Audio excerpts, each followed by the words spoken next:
इतिहास के पन्नों में कुछ वर्ष अपने विकास का अमिट छाप छोड़ जाता है, ठीक वैसा ही रहा राजधानी पटना के लिए यह 2025।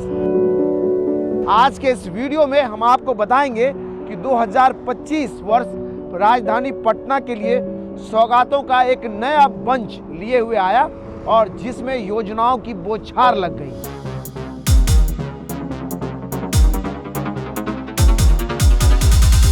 तो चलिए एक एक करके शुरू करते हैं और हम आपको बताते हैं कि वो 10 मेगा प्रोजेक्ट जिसकी सौगात मिलने से राजधानी पटना के विकास के नए अध्याय को लिखा जा सका है, या कहिए तो पटना में एक नए तरक्की को देखा जा रहा है। सबसे पहले नंबर पर अगर हम बात करें तो ये राजधानी पटना को मिला पटना एयरपोर्ट की सौगात है, जो पूरी तरह से इंटरनेशनल पैमाने पर बना एक नया टर्मिनल है, जिसके बन जाने के बाद शहरवासियों को या कहिए तो बिहार वासियों को पटना से एयरपोर्ट पर वो हर सुविधाएं जो इंटरनेशनल एयरपोर्ट पर लोगों को मिलता है वो मिलने लगा है। और अब पटना एयरपोर्ट भी अंतर्राष्ट्रीय मानकों पर खरा उतरने लगा। लोग इसे कहने लगे कि सचमुच अब ये एयरपोर्ट की तरह दिख रहा है। लगभग 1400 करोड़ की लागत से बना यह एयरपोर्ट अब बिहार वासियों को तरक्की का एहसास करवा रहा है और देश दुनिया से जब भी कोई लोग बिहार पहुंचते हैं तो इस एयरपोर्ट को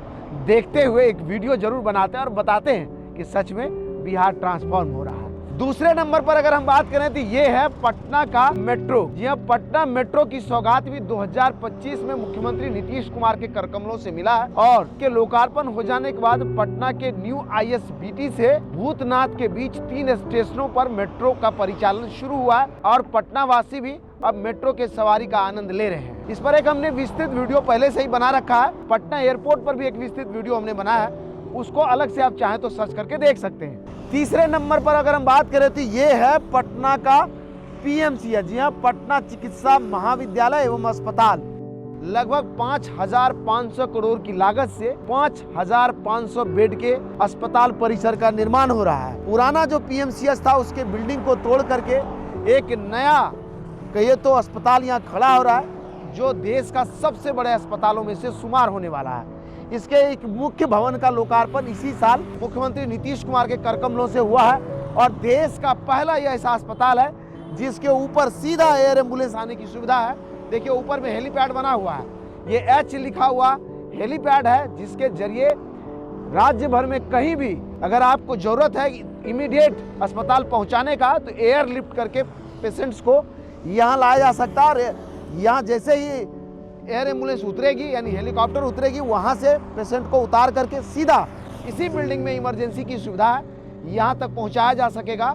और ये बिहार का पहला ऐसा अस्पताल है जिसमें इस तरह की सुविधा है और इसका लोकार्पण भी मुख्यमंत्री नीतीश कुमार के करकमलों से हुआ है। आपको फिर से एक बार बता दें कि पटना के इस PMCH का पुनर्निर्माण 5500 करोड़ की लागत से 5500 बेड का अस्पताल का हो रहा है, जिसके मुख्य परिसर का उद्घाटन मुख्यमंत्री नीतीश कुमार के करकमलों से हुआ है। चौथे नंबर पर बात करें तो ये है पटना का डबल डेकर रोड। जी हाँ, अशोक राजपथ पर कारगिल चौक से लेकर के पटना कॉलेज के बीच यहाँ 2 तल्ले वाले एक रोड का निर्माण हुआ, जिसके पहले फ्लोर पर हम खड़े हैं और इस पर से देखिए गाड़ियाँ दौड़ रही है। 2 लेन का रोड, ऊपर वाला डेक भी ऊपर दिखाई दे रहा है, इसके ऊपर भी 2 लेन का रोड है और जमीन पर भी गाड़ियाँ चल रही है, जहाँ 4 लेन का दोनों ही तरफ 2-2 लेन का रोड बना हुआ है।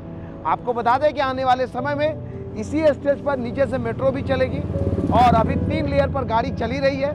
चौथे लेयर पर भी लोग यात्रा कर पाएंगे जब अंडरग्राउंड टनल के जरिए हम लोग सफर करने लगेंगे। पटना के कारगिल चौक से लेकर के अशोक राजपथ पर 2.2 किलोमीटर लंबे इस डबल डेकर रोड को बन जाने के बाद अशोक राजपथ पर लगने वाले जाम से आम लोगों को छुटकारा मिल गया, या कहिए तो निजात मिला है। और इसके बनने के बाद देखिए गाड़ियाँ कैसे फर्राटे भर रही हैं, धड़ से चला जा रहा और धड़ से गाड़ियाँ चली आ रही हैं। ऐसा ही डेक ऊपर बना हुआ जिस पर से भी गाड़ी दौड़ रही है। इसमें देखिए साउंड बैरियर बना हुआ, ऐसा ही साउंड बैरियर उस तरफ में लगाया ताकि उस तरफ वाले जो लोग रह रहे हैं उसको हॉर्न या आवाज़ से दिक्कतें नहीं हो। और इसी तरह का डेक ऊपर भी बना है, स्क्वायर शेप वाला इसमें पिलर बना है जिसके ऊपर दोनों डेक का निर्माण हुआ है। और सबसे बड़ी बात है कि ज़मीन पर तो गाड़ी चली रही है, ऊपर के दोनों फ्लोर पर भी गाड़ियाँ दौड़ रही हैं। तभी तो हम कह रहे हैं बिहार बदल रहा है। और 5वें नंबर पर अगर हम बात करें तो ये है पटना का मरीन ड्राइव। जी हाँ, पटना में गंगा किनारे किनारे दीघा से लेकर के दीदारगंज तक बने 20.5 किलोमीटर लंबे इस 4 लेन के स्ट्रेच पर गाड़ियां कैसे फर्राटे भर रही है, ये देख लीजिए। इसके आखिरी चरण का भी काम इसी साल पूरा हुआ, जब पटना मरीन ड्राइव कंगन घाट से आगे बढ़ते हुए दीदारगंज तक की यात्रा कराने लगा। आपको बता दें कि पटना में गंगा किनारे किनारे ऐसे ही 20.5 किलोमीटर लंबे इस ड्राइव पर अब पटना के पूर्वी छोर से पश्चिमी छोर के बीच सीधी कनेक्टिविटी मिलती है। और इसके बन जाने के बाद पटना के ट्रैफिक को कैसे ऑक्सीजन मिल गया, ये आप देख सकते हैं। और गाड़ियां इस पर कैसे फर्राटे भर रही हैं। आपको बता दें कि लगभग 3800 करोड़ की लागत से इस गंगा किनारे किनारे बने ड्राइव के बन जाने के बाद पटना वासी यहाँ देखने, घूमने, टहलने और कहिए तो कई तरह की चीज़ों करने के लिए आते हैं। और आपको देखेंगे कि सैर सपाटा से लेकर के लोग पिकनिक तक इसी मरीन ड्राइव पर आकर के मनाते हैं। कहीं से भी लोग आए अब तो एक बार पटना मरीन ड्राइव जरूर देखने आते हैं। 6ठे नंबर पर बात करें तो ये है मीठापुर मोहाली एलिवेटेड रोड। जी हाँ, इस रोड का भी सौगात इसी साल मुख्यमंत्री नीतीश कुमार के कर कमलों से बिहार वासियों को मिला है। और इसके बनने से सीधा दक्षिण बिहार से राजधानी पटना को कनेक्टिविटी मिल रहा है। इस रोड का पुनपुन से लेकर के यहाँ भूपतिपुर तक के स्टेज पर गाड़ी अभी दौड़ रही है और भूपतिपुर से लेकर के मीठापुर तक के स्टेज का निर्माण अभी चल रहा है। उम्मीद रखिए कि 2026 में इसका भूपतिपुर से मीठापुर तक का भी स्टेज बनकर के तैयार हो जाएगा और तब सीधा मीठापुर से दक्षिण बिहार तक की यात्रा आम लोगों की होने लगेगी और पुनपुन परसा जाना आना और आसान हो जाएगा। 7वें नंबर पर अगर हम बात करें तो इसी साल राजधानी पटना को मिला है साइंस सिटी की सौगात। बिहार का पहला साइंस सिटी बनकर तैयार हो गया, जिसका मुख्यमंत्री नीतीश कुमार ने इसी साल लोकार्पण किया। और इसके लोकार्पण हो जाने के बाद साइंस और विज्ञान को समझने के लिए बच्चे यहाँ जाएंगे और बेहतर टेक्नोलॉजी और बदलता हुआ देश यहाँ समझ पाएंगे, विज्ञान को देख पाएंगे और उसको समझाने के लिए एक बेहतर साइंस सिटी का निर्माण बिहार में हो गया और जिसका लोकार्पण भी मुख्यमंत्री नीतीश कुमार ने 2025 में ही किया है। राजधानी पटना के लिए एक बड़ी सौगात ये भी है। 8वें नंबर पर अगर हम बात करें तो बिहार को इसी साल मल्टी मॉडल हब की सौगात मिली है। जी हाँ, पटना जंक्शन से लेकर मल्टी मॉडल हब तक अंडरग्राउंड कनेक्टिविटी के जरिए इसको जोड़ा गया है, जिसमें पहली बार ट्रैवलेटर की सुविधा एयरपोर्ट के अलावा किसी अन्य जगह पर आम लोगों को मिलने लगा है। इसके बन जाने के बाद पटना वासी सीधा मल्टी मॉडल हब में बस से उतरकर ट्रैवलेटर के जरिए पटना जंक्शन पहुंचने लगे हैं और राजधानी पटना के लिए 2025 का यह बड़ी सौगात है जो आम लोगों को मिला है। 9वें नंबर पर अगर हम बात करें तो इसी साल मुख्यमंत्री नीतीश कुमार के कर कमलों से कच्ची दरगाह बिदुपुर 6 लेन गंगा ब्रिज का राघोपुर तक का रैंप बनकर के तैयार हो गया, जिस पर से गाड़ी दौड़ रही है।